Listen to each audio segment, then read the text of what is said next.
Sejam bem-vindos mais uma vez no canal SOS Supervisores, um canal que é especializado na liderança de linha de frente.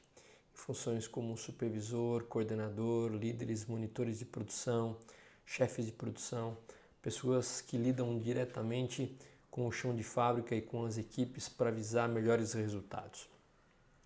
Hoje eu faço o segundo conteúdo complementando a gestão da rotina. A gestão da rotina ela tem duas partes basicamente e hoje eu vou falar a segunda parte. Então, para você que gosta desse tipo de conteúdo, por favor, já deixa o seu like. Eu convido para você ficar comigo até o final dessa aula, que você vai aprender coisas muito interessantes, eu não tenho dúvida disso. Pessoal, aqui está uma tabela onde a gente tem as funções basicamente alinhadas desde a diretoria, gerência, supervisão e operação. Tá certo que existem algumas funções intermediárias, mas eu vou te dar uma ideia para que você entenda o que está aí na bibliografia referente ao que cada função deve exercer em duas situações básicas, né, de trabalho. Quando as coisas estão normais, né, normais significa que eu não tenho anomalia para cuidar no dia a dia. Então, nesses momentos em que eu tenho tudo caminhando relativamente bem, a gente vai seguir essa coluna aqui de normalidade e o que eu tenho que fazer quando eu tenho anomalia. Então aqui você pode ver que a direção, a grande função da direção é estabelecer metas aí para a sobrevivência da empresa. Logo depois, na função gerenciamento, a função do gerente é o que é bater meta através do ciclo PDCA e treinar a função supervisão. A supervisão, por sua vez, ela ajuda a função gerenciamento a atingir as suas metas, ela verifica se a função operação está cumprindo os padrões operacionais padrão, para que a rotina seja mantida, para que os padrões sejam mantidos. Ela treina a função operação e, por último, a função de operação, quando está tudo bem, ela cumpre os procedimentos operacionais padrão, ela segue os padrões. Então essa é a sequência, desde a direção até a operação, quando tudo está normal. E quando existe a ocorrência de anomalia, vamos começar de baixo para cima, o operador é a primeira pessoa que deve relatar a anomalia, então ele tem que ter um ambiente muito favorável e que seja prestigiado quando ele relata a anomalia, porque não são todas aí as pessoas, né, de liderança que gostam, né, que o operador traga problema. Muitas vezes, pelo modo com que a gente fala com ele, dá um feedback, ele não vai trazer problemas para a gente, mas os problemas vão chegar até o cliente. Aí você tem a sua escolha, né? Mas a função basicamente, quando existe uma anomalia no processo, o operador tem que ter a tranquilidade para passar essa anomalia para a supervisão. Então ele relata a anomalia. No caso dessa coluna aqui, quando nós temos a ocorrência de anomalias, a supervisão, por sua vez, uma vez ciente da anomalia, ela analisa a anomalia atacando as causas imediatas, que quer dizer o seguinte: se o padrão foi seguido, então causa imediata ela é diferente de causa fundamental, ela tem a ver com as coisas imediatas que são correlatas ao cumprimento ou não de padrões. Ele registra a anomalia e relata a função gerencial. O gerente, por sua vez, ele verifica a anomalia no local da ocorrência, né, complementando a função supervisão, né, ele pode dar aqui algumas dicas para que o supervisor possa identificar essas causas imediatas. Ele começa a relatar essa quantidade de anomalias que estão acontecendo no setor e aquelas que são crônicas, aquelas que são repetitivas, né, uma mesma anomalia aparecendo 2, 3 vezes, ele trabalha para resolver, né, essas anomalias crônicas, né? E aí, se ela continuar a ser crônica, talvez dependa aí da parte de direção, para que através do gerenciamento das diretrizes, que é uma outra abordagem, ele consiga resolver essa anomalia que era crônica, subiu da supervisão para a gerência e muitas vezes a gerência, com toda a área de suporte, não consegue resolver o problema. Então, basicamente, na aula de hoje, nós vamos focar nas funções do supervisor, que é o que? Ele ajuda a função do gestor, do gerenciamento a executar melhorias, a fazer melhorias, a atingir as metas de melhoria. ele verifica se o operador está cumprindo os padrões através de métodos específicos, nós já falamos num outro conteúdo passado. Ele treina a função operação e a operação tem por cumprimento realmente cumprir os procedimentos operacionais padrão. E quando tem anomalia, o operador relata a anomalia, o supervisor ele analisa a anomalia do ponto de vista de achar a causa imediata, que é a verificação se os padrões estão 100% sendo cumpridos, e aí registra a anomalia e vai passando esse registro de anomalia para a sua gerência. Então é basicamente nesse bloco entre supervisão e operação que nós vamos trabalhar. Nós já entendemos um pouco a correlação entre o ciclo de melhoria e o ciclo de manutenção de padrões que está dentro da função operacional. Então, toda vez que nós fazemos melhoria, então o gerente precisa melhorar os seus padrões, bater metas, e a supervisão ele ajuda o gestor a bater metas. Quando ele precisa então fazer melhorias, melhorar o resultado de um processo, ele vai utilizar o ciclo PDCA. Uma vez que ele atingiu a sua melhoria, o objetivo então é fazer o que? A padronização da melhoria que foi feita, para que ela seja mantida. Então essa padronização, esse cumprimento de padrões, ele tem que ser verificado através de um ciclo chamado SDCA, que mais uma vez foi motivo de um outro conteúdo. Então, uma vez que o supervisor entende que parte da rotina dele é verificando o cumprimento de padrões e analisando anomalias, e uma outra parte é melhorando os padrões para que as metas do gestor sejam atingidas, ele precisa colocar esses dois ciclos, essas duas atividades, essas duas abordagens, né? Usando ciclos diferentes, métodos diferentes dentro da rotina dele. Então aqui é como o ciclo de melhoria, o ciclo de manutenção de padrões, eles estão correlacionados. E o que você precisa melhorar? O que na verdade o gestor precisa melhorar, que é incumbência dele, e ele utiliza a ajuda do supervisor para bater essas metas? Pessoal, nós sempre falamos que a vida do gestor industrial é atender e trabalhar para as 5 dimensões da qualidade total. Quais são elas? A primeira é a entrega, melhorar a entrega, né, de peças ao cliente, na quantidade certa, no horário certo, no local certo, né? Então, isso é melhorar a entrega. Outra parte é em relação a melhorar a qualidade do produto. Hoje em dia, a qualidade não está mais em discussão, tem que estar 100% boas as peças dentro do especificado, dentro da expectativa dele. O gestor industrial ele sempre está trabalhando em cima de custos justos, custos competitivos, então ele também tem metas em relação a custos. Uma outra dimensão da qualidade total é garantir a segurança dos trabalhadores.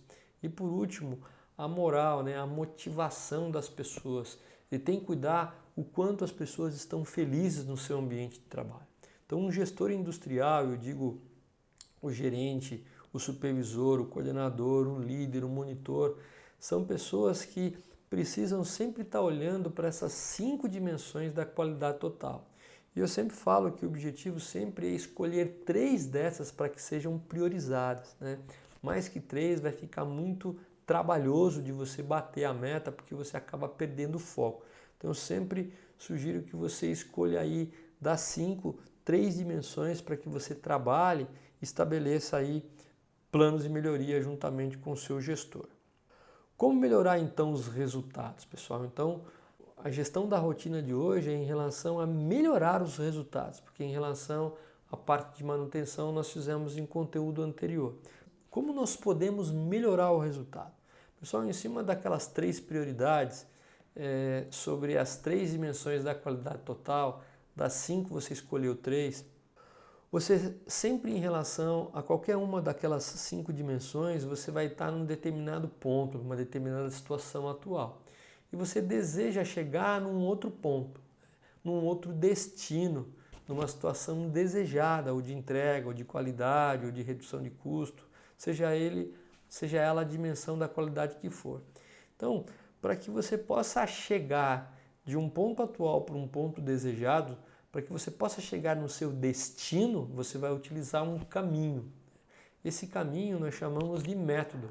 Método da palavra que vem do grego, que significa metá mais odos. Odos quer dizer caminho, então é o caminho para se atingir a meta.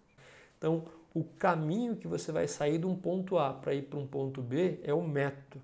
E o veículo que você vai utilizar para utilizar esse caminho são as ferramentas, né, que você vai jogar dentro do método. Então, dentro de um método específico, você vai usar as ferramentas para sair de um ponto A para um ponto B. Então, eu quero dizer para você o seguinte: destino é a situação desejada onde você quer chegar, né? E caminho, né, ou veículo é o método, mas as ferramentas que você vai utilizar para sair de um ponto e chegar lá. Pessoal, qual o método usar? Nós temos basicamente 4 métodos principais, tem vários outros, mas o que mais as pessoas utilizam é o PDCA, o DMAIC, o A3, um 8D, um relatório de 8 disciplinas, né? Eu costumo trabalhar mais com o PDCA e com o DMAIC, como basicamente as figuras anteriores estão em cima do PDCA para que você possa fazer melhorias, ajudar o seu gestor, né, a atingir metas. Nós vamos falar um pouquinho sobre o PDCA. O PDCA é esse ciclo com 4 etapas. Dentro de cada etapa tem várias fases. Então, na etapa Plan, que é planejar, a gente tem aqui algumas etapas aqui nessa fase. Tem a etapa aqui de identificação do problema, análise do problema, plano de ação.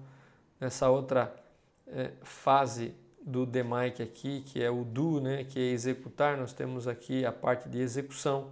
Na parte C do PDCA, que é a checar, verificar, nós temos a verificação daquele resultado que você está querendo atingir.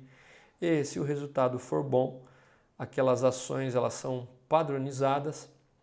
E se aquele resultado não foi bom, vai ter que voltar na fase planejar e começar o ciclo novamente. Nós vamos entrar em detalhes para que a gente possa saber exatamente quais são aí as etapas e tarefas de cada fase, para que você possa entender e como aplicar isso no dia a dia. Então vamos lá. Aqui a gente colocou uma tabela um pouco mais detalhada em relação aí às 4 etapas do PDCA, a numeração em relação a cada fase. Por exemplo, aqui na etapa P do PDCA nós temos 1, 2, 3, 4 fases, uma do Do, 2 do Check e 2 aqui da parte de análise e padronização. Então vamos começar aqui na parte de planejamento. Então aqui a gente tem o quê? O que nós vamos fazer? Nós vamos estar identificando o problema, definindo claramente o problema e reconhecendo a sua importância. Nós vamos estar observando o problema, ou seja, investigar aqui as características específicas do problema através da coleta de dados. Nós vamos analisar, ou seja, descobrir as causas fundamentais que têm correlação com o problema. E nós vamos executar o plano de ação sobre as causas fundamentais.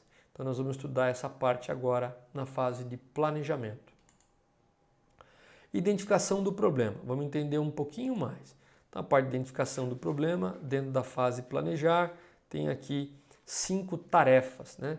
Vamos trabalhar basicamente para que vocês tenham conhecimento sobre a parte de histórico do problema, mostrar perdas atuais e ganhos. Então, essas 2 tarefas estão dentro da fase planejar, na parte de identificação do problema. Então, aqui é um exemplo de histórico do problema, né? Então, aqui no caso, eu levantei e trouxe para você uma empresa que objetiva reduzir as perdas de produção por paradas de linha na fábrica 1 em 50% até o final do ano. Então, aqui está o que? Uma tendência crescente de perdas de produção. A média é 687 toneladas e algumas perdas atuais que estão incorrendo em função dessa variabilidade aqui. Perdas de faturamento por produto da ordem de R$1.100.000, perdas em relação a gastos com hora extras que são utilizados para recuperar esse volume produtivo por volta de R$206.000 e despesas com transporte da ordem de R$128.000. Então as oportunidades aqui, se a gente for reduzir aqui 50% dessas 3 perdas dá algo por volta de R$700 mil. É uma bela redução. Então, quando você fala sobre histórico do problema, é contar um pouco o histórico da perda ao longo do tempo, né? E não só o histórico da perda em quantidade de tonelagem, mas aquilo que é mais sensível nas pessoas, que é o bolso, né? Então aqui a gente pode verificar, não só em termos de quantidade de tonelada, o quanto está se perdendo em relação a essas perdas de produção nessa linha Fábrica 1. Então aqui é uma parte do histórico do problema. Uma outra fase dentro da planejar é a observação. Depois que eu identifiquei o problema, nós vamos entrar um pouco na parte de observação, que é investigar as características específicas do problema. É como o problema se comporta. Então, dentro da fase de observação, nós temos aí 3 tarefas e nós vamos falar um pouquinho sobre as características, né? A descoberta das características daquele problema, daquela perda de tonelagem na Fábrica 1 através do tempo, tá?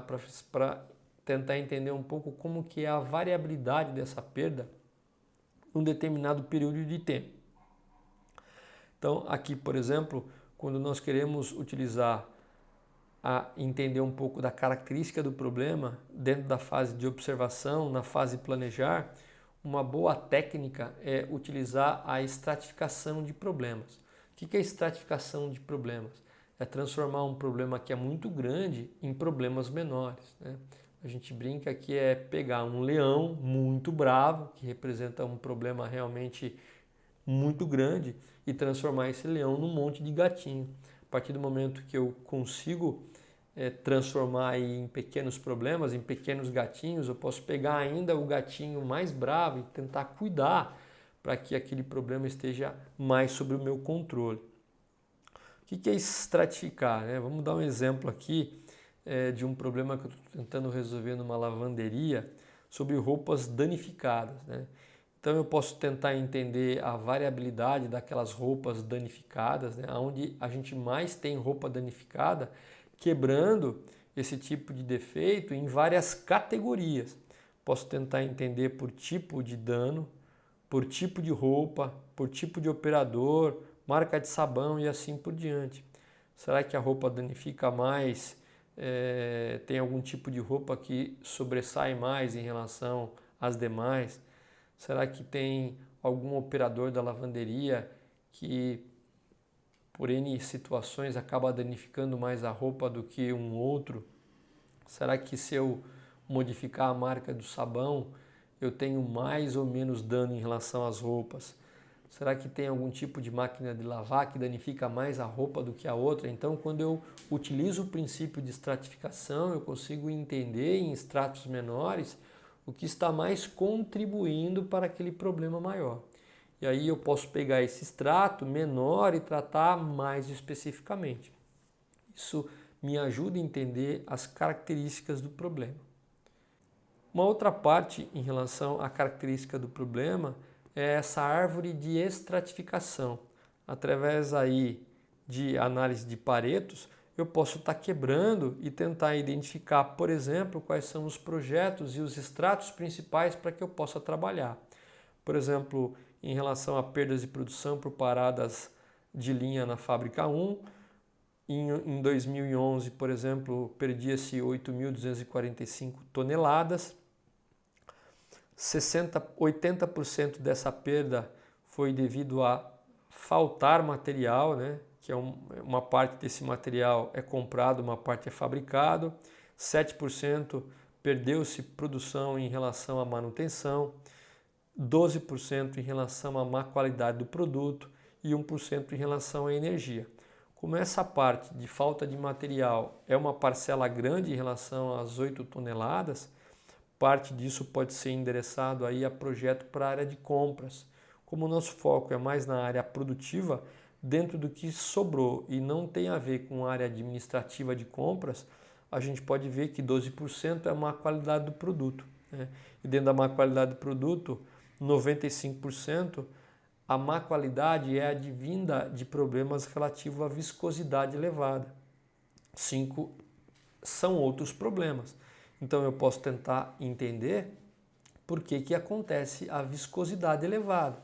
Então essa árvore de estratificação, ela vem de uma quebra de Pareto, né? Então, para que a gente tenha uma ideia de falta de material, manutenção, a gente pode verificar, ó, falta de material, 6.596, esse valor. Má qualidade do produto, 989. Má qualidade do produto, 989. Manutenção, 587. Manutenção, então, em função do Pareto, eu posso fazer estratificação. Esse bloco de falta de material foi quebrado em dois, né?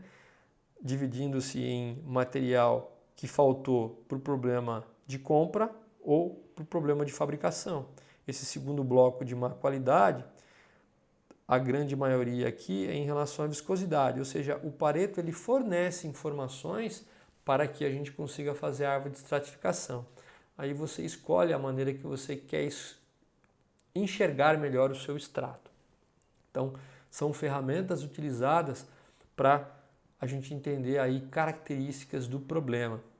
Ainda dentro de característica, a gente pode fazer, por exemplo, uma carta de controle de valores individuais para a gente analisar a viscosidade dos produtos no último trimestre.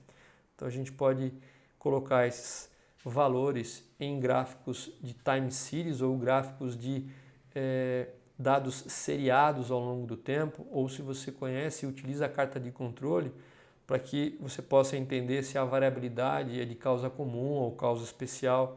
Nesse caso, aí os valores individuais no último trimestre de 2011, né, enxergando simplesmente o último trimestre, e por dados individuais a gente vê que a viscosidade é de causa comum. Os pontos estão dentro dos limites de controle superior e limites de controle inferior. Aqui um outro tipo de avaliação de variabilidade, de característica do problema, é um histograma, onde a gente mostra, por exemplo, né, no último trimestre, como que está a variabilidade em relação à especificação máxima de viscosidade, que é 73. Então aqui a gente pode verificar que tem valores de 74 ou de 73 a 75, né? De 75 a 77, de 77 a 79, de 79 a 81. E esses verdinhos são aqueles valores de viscosidade na qual entopem a tubulação e causam a má qualidade do produto, fazendo com que se perda a produção. Então aqui eu vou analisando o comportamento dos dados para entender a sua característica, né? E aí essa avaliação pode me dar pistas em relação ao comportamento dos dados. Aqui a gente pode ver claramente que a viscosidade ela está acima, tá, do limite superior de especificação. Alguma coisa está ocorrendo em que essa viscosidade sai fora de controle. Ainda a gente tem a continuidade em relação ao comportamento dos dados. Então aqui a gente pode ver, por exemplo, nas últimas 20 bateladas de viscosidade, foram pegos aí 3 medidas, muitas vezes aparece que são 2 só. Esqueça a princípio esse pontinho vermelho que é a média, mas tem 3 medidas de viscosidade para cada batelada, que às vezes como coincide de um ponto em cima do outro dá só 2, mas aqui você já vê 3, aqui você vê 3, aqui você vê 3. O ponto vermelho então é a média, né? E os pontinhos pretos são 3 medições em que mede a variabilidade da viscosidade em cada batelada. Então aqui quando a gente une os pontos de média eu consigo verificar a variabilidade entre médias. Se eu trazer para essa carta de controle, é esse mesmo comportamento da linha em vermelho, só que através de uma carta de controle. Então eu posso observar que esse comportamento de viscosidade nessas amostras, eles têm uma variação grande entre bateladas, né? Por quê? Porque tem muitas causas especiais, tem muitas médias fora dos limites de controle. Então está ocorrendo uma variabilidade entre bateladas que eu preciso estudar, mais do que muitas vezes a variabilidade dentro das 3 medidas. A variação entre bateladas é maior que a variabilidade dentro da batelada. Então são análises de comportamento dos dados que servem para você entender as características do problema. Vamos entender um pouquinho agora da parte de análise. Nós falamos a parte de identificação de problema, a observação da característica do problema e da análise. Então, a função da análise dentro da fase de planejamento do PDCA é descobrir as causas fundamentais. Então, eu preciso, no momento em que eu concluo a análise, eu entendo a causa fundamental que está afetando aquele problema que eu estou querendo melhorar. Então, vamos entender um pouquinho da fase análise. Então, dentro da fase análise, na etapa planejar, a gente tem um monte de tarefinhas aqui, né? Vamos entender um pouco a primeira aqui, que é definição das causas influentes. Então, assim, o que pode estar causando aquela viscosidade? Então, uma ferramenta que a gente pode estar utilizando para definir causa influente é o FEMEA. Eu já fiz um conteúdo específico sobre o FEMEA. Se você for no canal, você vai encontrar. Então, por exemplo, aqui o modo de falha, o que está acontecendo no processo aí é a viscosidade elevada. Então, através do FEMEA, quando a gente analisa esse modo de falha, a gente vê que o efeito, né, da viscosidade elevada é a obstrução da tubulação por viscosidade elevada, então o tubo entope. E o que causa? Qual é uma possível causa da viscosidade elevada? É o pH elevado. Então, eu posso levar... Então aqui eu concluo que uma causa importante para a viscosidade elevada é o pH. Então, é uma causa provável que realmente pode incorrer.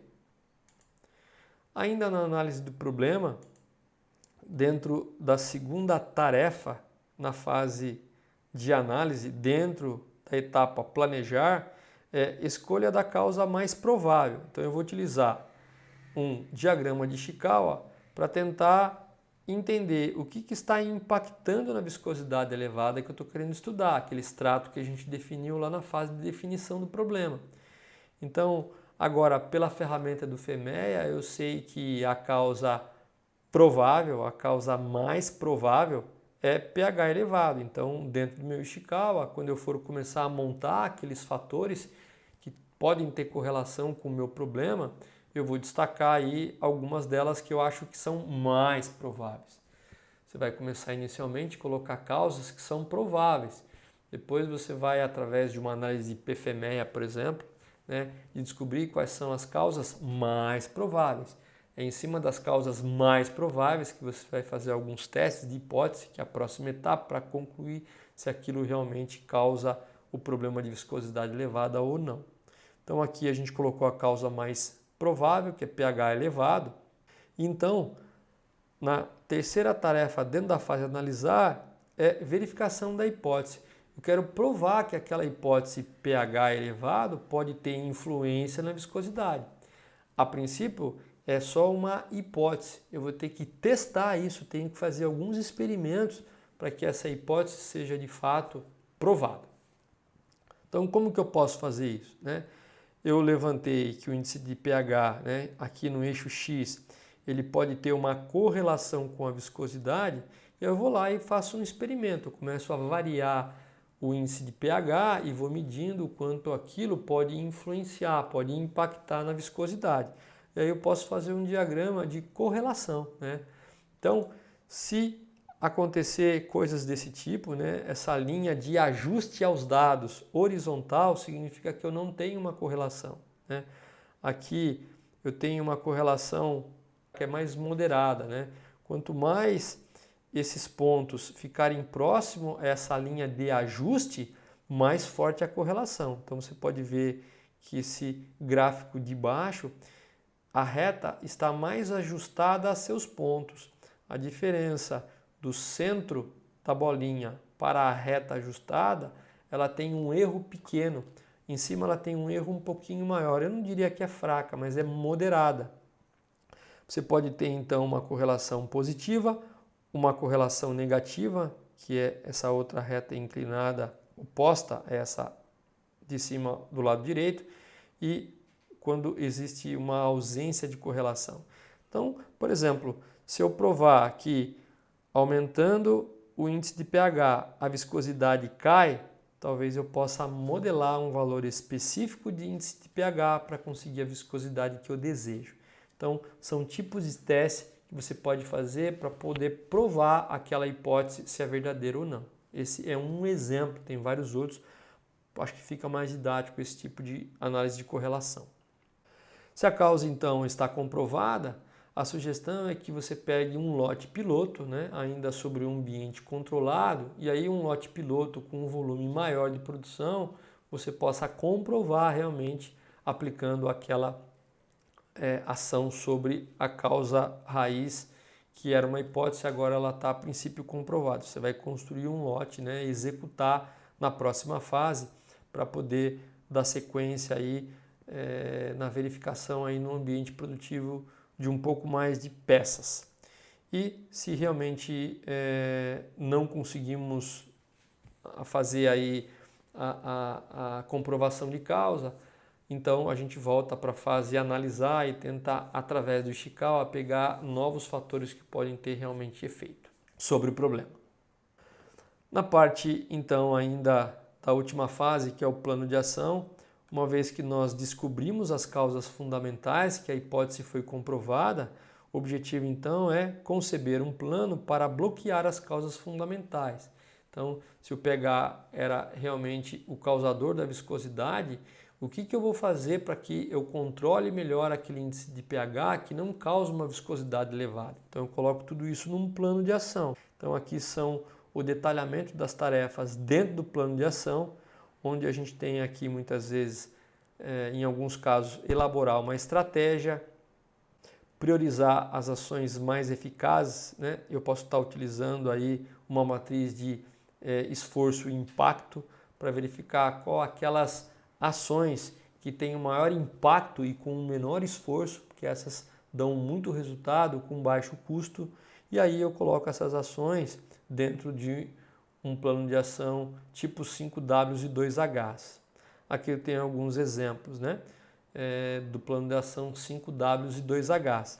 Nesse plano você coloca o que deve ser feito, quando será feito, quem fará as ações, onde será feito, por que será feito, como será feito, quanto custa o que será feito. Então é o 5WH, que é utilizado aí na fase melhorada do Six Sigma ou aí a parte de execução do PDCA, no DO. Você pode também utilizar um gráfico de Gantt, né? Eu gosto bastante porque a gente pode verificar aí quais são as tarefas seriadas, quais são as tarefas paralelas, e é o modo mais simples e rápido de apresentar um plano de ação para a gerência, né? Então aí estão dois exemplos para você fazer aí o teu plano de ação dentro da fase ainda de planejar, né? Então eu estou planejando ainda as ações. Agora na fase executar, a fase D, o objetivo então é bloquear as ações, e dentro dessa fase eu tenho aí duas tarefas, que é treinar o pessoal na execução daquelas atividades e de fato acompanhar a sua execução, né? Então, dentro dessa fase, pessoal, é muito importante para quem está conduzindo o projeto ter aí a liderança do projeto, ter a liderança do plano de ação, né? Tomar a frente, fazer reuniões, trazer as pessoas para que ajudem você a implementar as ações, negociar datas que realmente elas consigam te ajudar, fazer um acompanhamento frequente do plano através de uma gestão visual, então estar à frente do projeto. Então, quanto mais você interagir bem com as pessoas, mais você vai estar exercendo o seu poder de liderança para fazer as coisas acontecerem. E caso você não conseguir e tiver algum problema em algum momento, tentou aí mais do que 2, 3 vezes, aí você pode escalar diretamente para o seu gestor para que ele te ajude. Mas não escale para o seu gestor antes de tentar pelo menos 3 vezes, né, convencer aquelas pessoas que precisam te ajudar, né, negociar o melhor prazo, porque elas também têm atividades para serem feitas. Então, exercendo bem o poder de liderança, você vai conseguir tocar isso com facilidade, relativa facilidade. Vamos olhar então um pouco da etapa C de controle, onde a gente verifica se os resultados realmente estão acontecendo depois que eu executei aquelas ações e se realmente aquele bloqueio, se aquelas ações foram efetivas, né? Se elas foram efetivas, eu dou sequência na parte de padronização. Se elas não foram efetivas, eu tenho que voltar na fase de observação para verificar aí comportamentos do problema e depois fazer uma nova análise.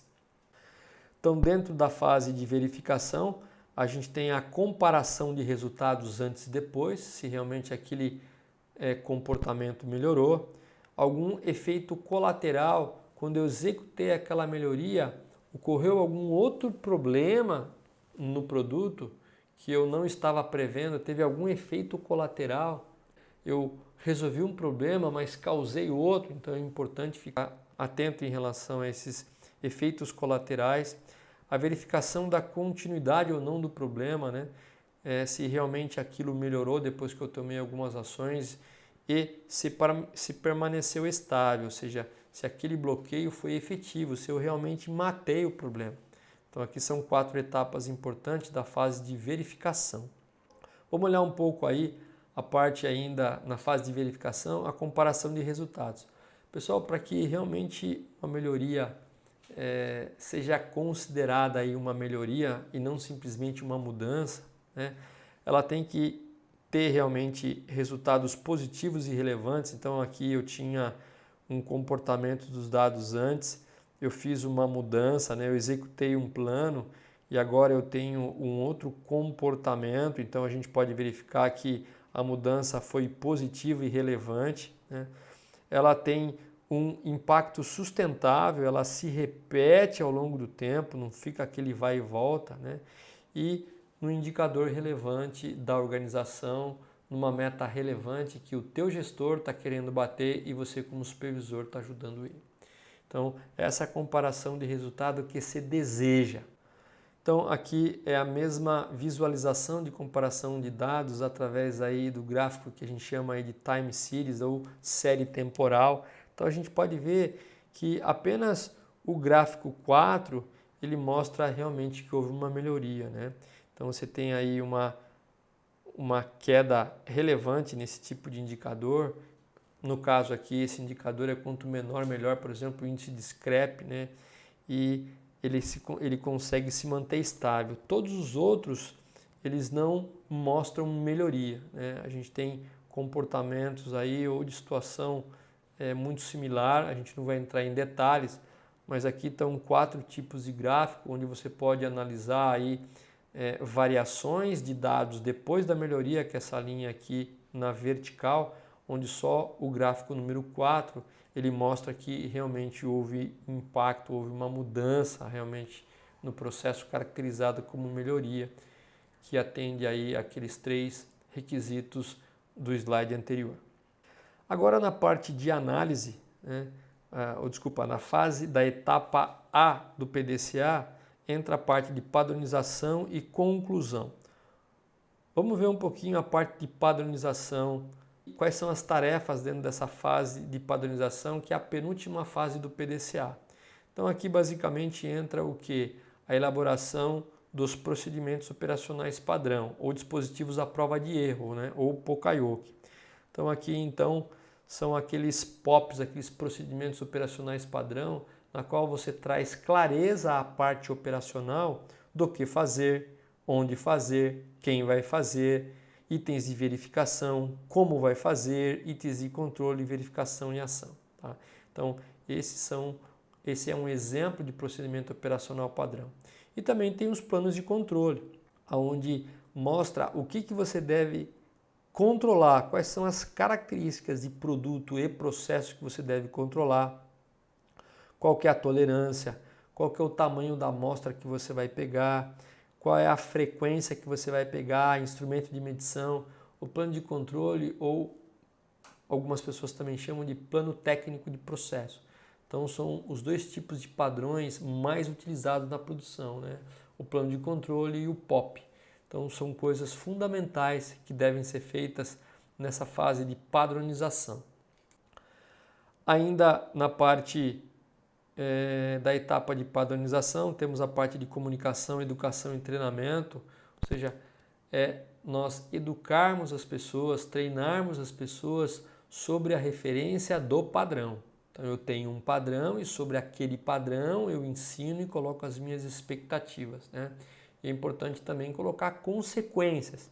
Qual é a consequência boa e qual é a consequência não tão boa se as pessoas seguirem ou não seguirem os padrões. Tem que se deixar muito claro, né? Porque dentro do próximo ciclo e fase final vai ser verificada a manutenção dos padrões. Então, se as pessoas não fizerem, tem consequências, né? E boas e consequências que não são tão boas. Então, tem que deixar muito claro essa expectativa para que realmente exista aí um compromisso da operação em estar executando esses padrões. A parte 4, que é acompanhamento da utilização de padrões. O que é o acompanhamento, pessoal? Então, voltamos aqui naquela combinação entre o ciclo de melhoria, que é o PDCA, e o ciclo de manutenção de padrões, que é o SDCA. Quando eu quero acompanhar os meus padrões, eu vou estar executando e rodando o ciclo SDCA, que nós falamos do conteúdo anterior. É o ciclo SDCA que vai manter a melhoria, ou que deve manter a melhoria que eu acabei de realizar, que eu acabei de concluir. Então, aqui voltando um pouquinho, ela é a quarta tarefa da fase 7 de padronização do PDCA. Então, através do ciclo PDCA, eu faço a manutenção dos padrões. Fazendo a manutenção dos padrões, eu vou garantir a estabilidade daquela característica que eu melhorei. Eu vou manter aquilo para que realmente isso seja constante ao longo do tempo. Na última fase do PDCA, que é a fase de conclusão, eu tenho aí 3 tarefas, né? O que a gente discute nessas 3 tarefas? Quando nós terminamos o projeto, é comum que fiquem alguns problemas remanescentes, que fiquem alguns pedaços do projeto, para que mesmo que a meta seja concluída, a gente tenha que fazer uma reflexão, um planejamento, para decidir se nós vamos atacar esses problemas remanescentes, se eles são realmente importantes ou se nós vamos deixar ele de lado. Então, quando a gente descobre uma série de variáveis e atacamos as importantes, pode ser que a gente deixou de atacar algumas que eram menos importantes, mas que para uma segunda fase ela pode ser interessante ser resolvida. Então, aqui existe a verificação do que ficou para trás e se realmente é importante dar uma tratativa para aquilo que ficou para trás ou não, né? E principalmente a gente relatar tudo aquilo que a gente aprendeu. Então, todo o desenvolvimento do projeto em função de um padrão PDCA, ele pode ser colocado, arquivado na biblioteca da empresa para que seja uma fonte de pesquisa ou de referência para outras pessoas mais tarde, tá? Não só para acompanhar como aquele método foi feito, mas uma eventual pesquisa de como aquele problema foi resolvido. Então, isso é em relação às lições aprendidas. Então, nós já falamos também como incorporar essas funções na rotina. Então, você pode incorporar não só a manutenção dos padrões, que está na rotina, mas como a melhoria de padrões, colocando durante a semana alguns horários para que você possa praticar agora o ciclo PDCA. E a gente deu várias dicas, né, para que realmente isso aconteça, né? Existem umas dicas de preenchimento. Então, esse calendário estão todos os dias da semana, divididos em lacunas aqui de meia em meia hora. Então, o primeiro passo é você colocar especificamente a sua rotina existente. Depois você vai encaixar aí não só as atividades de manutenção de padrões operacionais, mas também agora as atividades de melhoria. O terceiro passo, eu já falei, né? A segunda é de manutenção, a terceira é de melhorias, porque são as duas atividades dentro do ciclo da rotina, da gestão da rotina do supervisor. O 4 passos é alocar em tempos de meia em meia hora ou de 1 hora no máximo, né? O 5º passo é manter uma lacuna entre uma atividade e outra, porque eventualmente você tem algumas atividades que podem aparecer de última hora e é importante você ter esse colchão onde não tem nada programado. E o 5º é você compartilhar essa padronização, essa rotina que você estabeleceu durante a semana, tanto para executar atividades de manutenção como de melhoria de padrões, e dividir com o seu chefe. Como você tem lacunas em branco, se ele quiser conversar com você, ele pode agendar algumas reuniões, se possível, naquelas lacunas que você pré-determinou. Então, aqui é um exemplo de carta de trabalho padronizado, na qual você pode, agora que você conhece a tua gestão da rotina, as atividades dentro dela. Tá? Então, é uma dica muito interessante para que você possa se guiar e não se perder ao sabor aí dos problemas que acontecem no dia a dia aí, hora a hora na produção. Então, pessoal, estamos chegando mais uma vez ao final. Eu gostaria de saber o que vocês acharam aí, se realmente essas dicas te ajudam aí a você compor melhor a sua rotina e atingir melhor aí as suas metas, as metas que você está ajudando aí o teu gestor, né? E se ela realmente gera valor para o seu dia a dia. Então, me diz aí se você gostou. Se você gostou, deixa aí o seu like, é muito importante. Não deixa de fazer comentário, fazer as suas sugestões, compartilhar com as pessoas que você conhece. E se você não está inscrito no canal, você se inscrever para que você seja avisado diretamente quando sair um vídeo novo. Esse canal, o grande objetivo aí é transformar o resultado, né? Causar uma transformação em você, que é a nossa audiência. E eu tenho certeza que você, seguindo a gente, você vai muito mais longe. Então, meu muito obrigado e até o próximo episódio.